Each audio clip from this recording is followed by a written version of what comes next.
महाराष्ट्राच्या लोकशाहीतला सर्वात काळा दिवस आहे।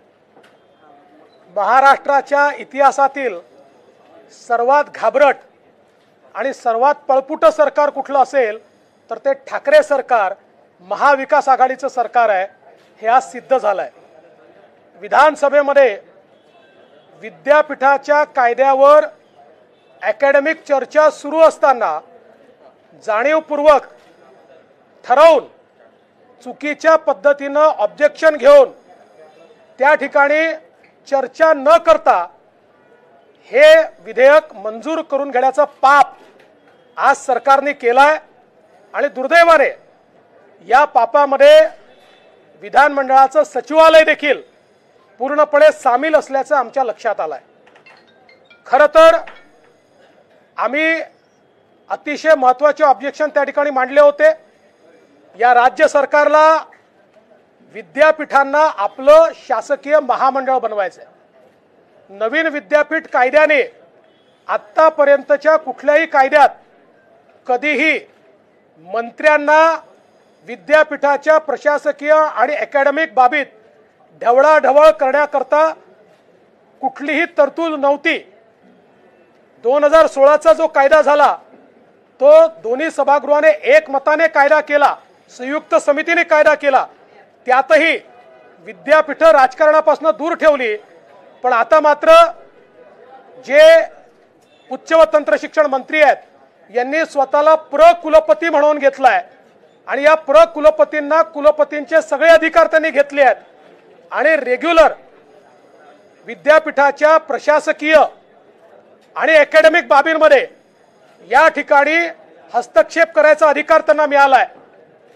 आमचे आमदार आशिष शेलार यांनी जो आरोप लावला होता की यांना विद्यापीठाच्या जमिनी बळकवायच्या आहेत, आता याबाबत आम्हाला देखील सत्यता वाटायला लागली आहे की ज्या प्रकारे विद्यापीठावर कब्जा करायचा प्रयत्न करतायत, राज्यपालांचे अधिकार कमी केले आहेत आणि विद्यापीठांमध्ये मनमानी लोक अपॉइंट करून घेण्याचे सगळे अधिकार सगळ्या प्राधिकरणावर सरकारची सरशी कशी होईल असा प्रयत्न या विधेयकाच्या माध्यमातून करण्यात आलेला आहे।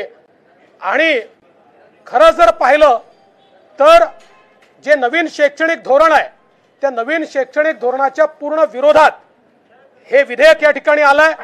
देशामध्ये केंद्र सरकार सहित सगळे कुलगुरू निवडीचा कायदा बदलतायत, विद्यापीठ स्वायत्त करतायत आणि महाराष्ट्रामध्ये प्रतिगामी पद्धतीनं संपूर्ण कब्जा विद्यापीठावर करून, म्हणजे मध्ये आम्ही ऐकलं होतं की या ठिकाणी उच्च तंत्र शिक्षण मंत्री हे विद्यापीठाचे टेंडरचे डॉक्युमेंट बोलवतात आणि त्याच्यात ढवळाढवळ करतात। आता तर अधिकारच त्यांनी घेतलाय उद्या विद्यापीठाच्या खरेदीपासनं तर विद्यापीठामध्ये कुठल्या कोर्सेसला अप्रूव्हल द्यायचं इथपर्यंत आणि हे जे काही सगळे फ्रॉड होत आहेत या सगळ्या गोष्टींमध्ये आता पूर्ण अधिकार त्यांनी स्वतःकडे घेतले आहेत। त्यामुळे महाराष्ट्रातली विद्यापीठ यापुढे राजकारणाचा अड्डा बनणार आहे आणि सरकारच्या हातचं बाहुलं बनणार आहे। आम्ही याचा विरोध करतो म्हणून यांनी चर्चाच करू दिली नाही। हे यापूर्वी कधीही महाराष्ट्राच्या विधानसभेमध्ये आम्ही बघितलं नाही। मेजॉरिटी असताना या ठिकाणी अध्यक्षाची निवडणूक ते घेऊ शकत नाही कारण त्यांना माहिती आहे त्यांचे लोक त्यांच्या सोबत नाही।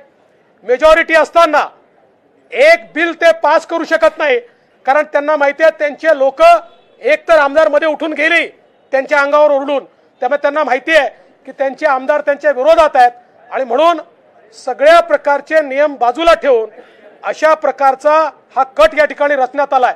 आम्ही हा निर्णय केलाय, आम्ही सर्व फोरमवर याच्या विरुद्धची लढाई लढू। आम्ही राज्यपालांना जाऊन भेटू, त्यांना सांगू की कशा प्रकारे हे संविधान विरोधी हे बिल या ठिकाणी आलेलं आहे आणि त्यांनी ते थांबवलं पाहिजे।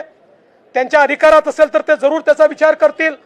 आम्ही न्यायालयामध्ये जाऊ, पण त्याही पेक्षा आता जानेवारीच्या पहिल्या आठवड्यात ठाकरे सरकारच्या विरोधात महाराष्ट्रातल्या प्रत्येक विद्यापीठात भारतीय जनता पार्टी, भारतीय जनता युवा मोर्चा आणि ज्यांना ज्यांना हे विधेयक नकोय असे सगळे लोक आंदोलन सुरू करतील आणि जोपर्यंत या तरतुदी परत होत नाहीत तोपर्यंत आम्ही आमचं आंदोलन सुरू ठेवू। हा काळा दिवस या महाराष्ट्राच्या इतिहासात कधी विसरला जाणार नाही.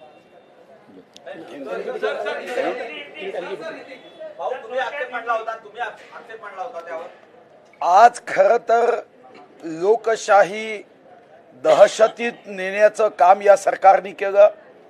हा आतंकवाद सरकारचा आहे.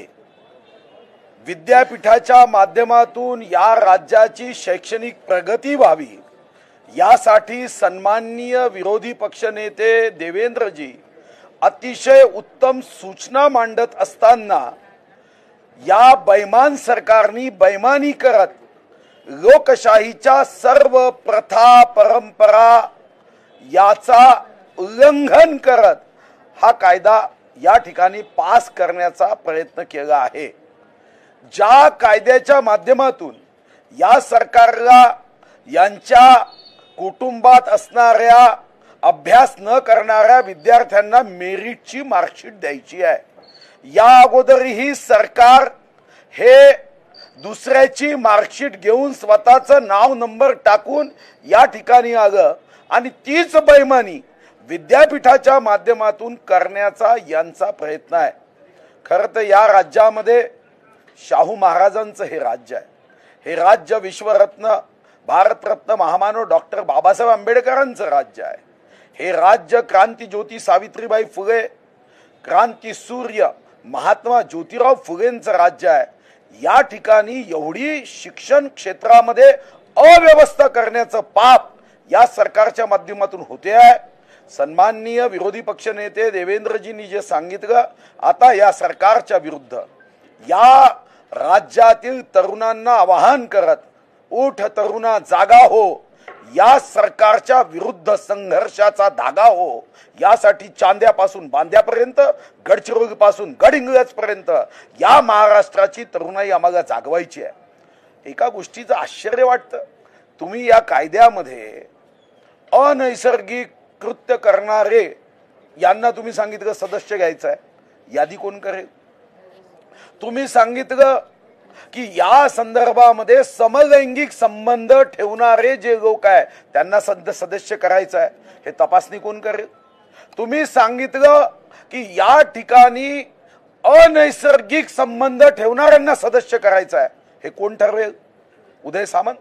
नाव उदय आहे, पण यांनी शैक्षणिक विभागाचा अस्त करण्याचं पाप यांनी केलं आहे.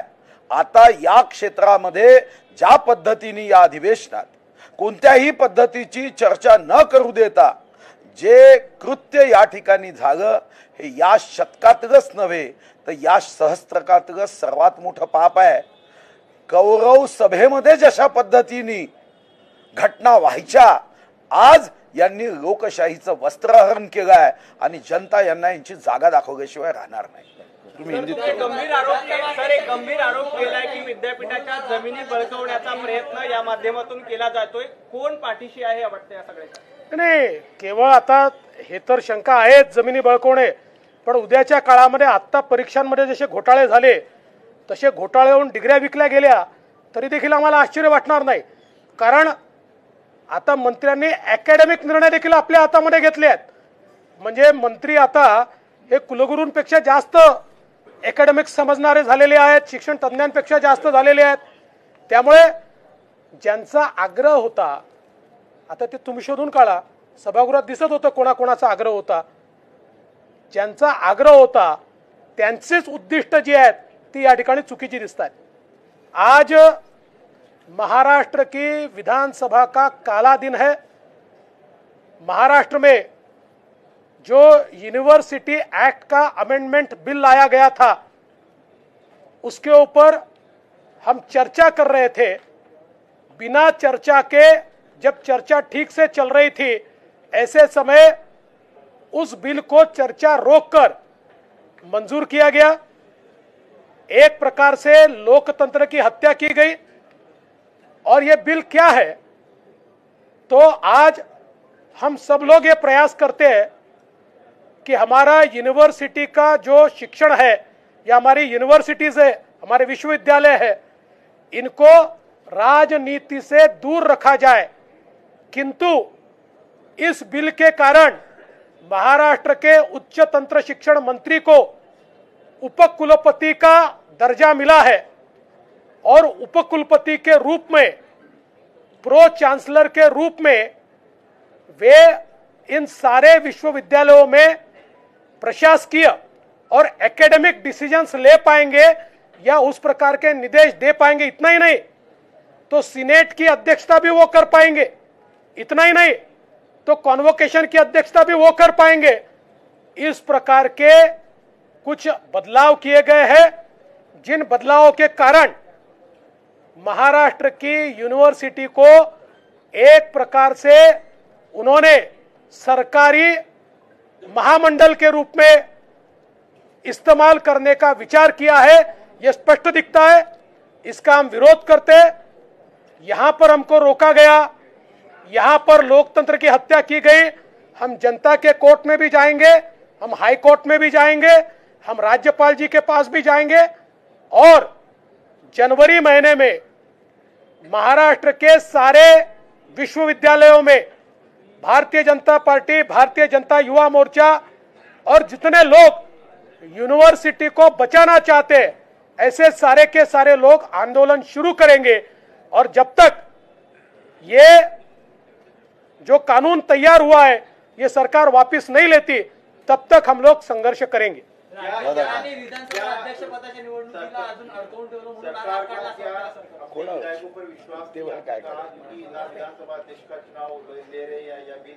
देखिए, ये सरकार हमको ऐसा लगता है अल्पमत में, ये आर्टिफिशियल बहुमत में दिखती है सरकार, क्योंकि इनके विधायकों में सरकार के प्रति इतना गुस्सा है कि उनको ऐसा लगता है कि कहीं पर भी चांस मिला तो ये विधायक गुस्सा निकालेंगे। इसलिए अध्यक्ष का चुनाव उन्होंने टाला। अध्यक्ष के चुनाव के समय उन्होंने सीक्रेट बैलेट को भी बदला और आज भी जब सभागृह चल रहा था तो उनके कुछ विधायक उनको ही गाली देकर बाहर गए। और अगर यहां पर वोटिंग होता तो शायद वो हार जाते। इस हार के डर से उन्होंने इस प्रकार से इसको पारित किया है। 24 तास अभ्यास करून देखील, घटनेचा अभ्यास करून देखील अध्यक्ष पदाची निवडणूक करता येणं शक्य झालं नाहीये। असं आहे की खरं तर अध्यक्ष पदाच्या निवडणुकीकरता आपल्याकडे बहुमत असताना देखील भीतीपोटी ज्या काही तरतुदी करण्यात आल्या त्या संविधान संमत नाहीत। माननीय राज्यपालांनी हेच या सरकारला कळवलं की मी संविधानाचा रक्षण करता आहे, मी काही तुमचा नोकर नाही आहे, मी संविधानाचं रक्षण करताय। त्यामुळे संविधान जे सांगेल ते मी करीन, संविधान संमत तुम्ही केलेल्या तरतुदी वाटत नाही, म्हणून मी या संदर्भात संविधान तज्ञांचं मत घेतोय। आणि म्हणून मला असं वाटतं की भीतीपोटी या सरकारने जे गुप्त मतदान केलं होतं ते करून देखील यांना अध्यक्ष पदाची निवडणूक घेता आली नाही।